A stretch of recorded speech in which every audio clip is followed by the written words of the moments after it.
Well, good morning. It's our time to be together again for a few minutes as we turn inwardly and build the inward man and not be concerned for the next few minutes about the things that are going on around us. Today, I want to talk about attraction, not from the standpoint of who or what you look like.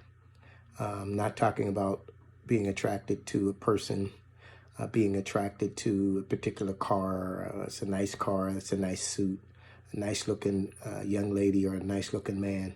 But I want to talk about, who do you attract? Let's talk about, what does your life attract? I believe our lives are like magnets, and they can attract things or they can repel things. Let's look at our lives and examine, what do we attract? By the way we live and by the way we carry ourselves, we either attract people, blessings, good things into our lives, or we repel those things from our lives. I remember as a child growing up, in school, we had a science project, and we used magnets as an experiment.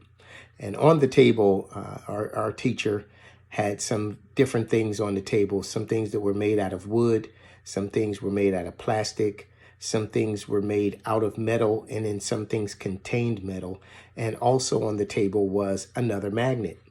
And so we took the magnet, if you will, and we passed the magnet over top of the various items that were on the table. And as we passed the magnet upon the various items that were on the table, those things that were made of metal were attracted to the magnet. Those things that were wood, those things were plastic, they did not move. They were not attracted to the magnet. Also was very interesting was the other magnet that was on the table. When we passed over it, it moved away. It moved because it was a negative force, and so therefore it was not attracted to the magnet. You and I must understand that our lives will attract different things, and our lives can repel different things. You must understand that your behavior matters. Say this with me. My behavior matters. Come on. You didn't say it loud enough. Come on, say it again. My behavior matters. There you go. That was better. You said it even if you didn't say it out loud. You said it in your head. I know you did. Yeah, your behavior matters. And if you live right and treat people right and do your best to walk upright before God, I believe your life will attract good things.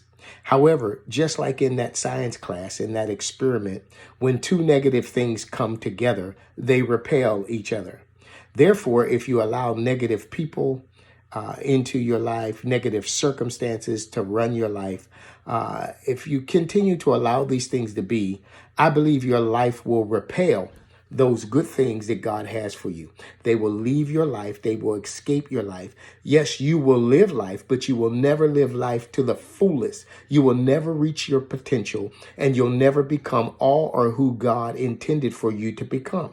So you have to understand, my behavior matters. How I deal with things matter. How I treat people matter. How I act matters. So now you have to understand that God desires, Jeremiah 29:11 says, I know the plans that I have toward you, saith the Lord. God desires for you to have good things. He says, I want you to have an expected end and a hope. He desires for you to have good things. So let your life be like a magnet, and let it attract good things that both you and God desire for you to have. Now go on, take on the day, knowing you've been empowered to attract good things to your life. I'll see you on tomorrow. Take it easy.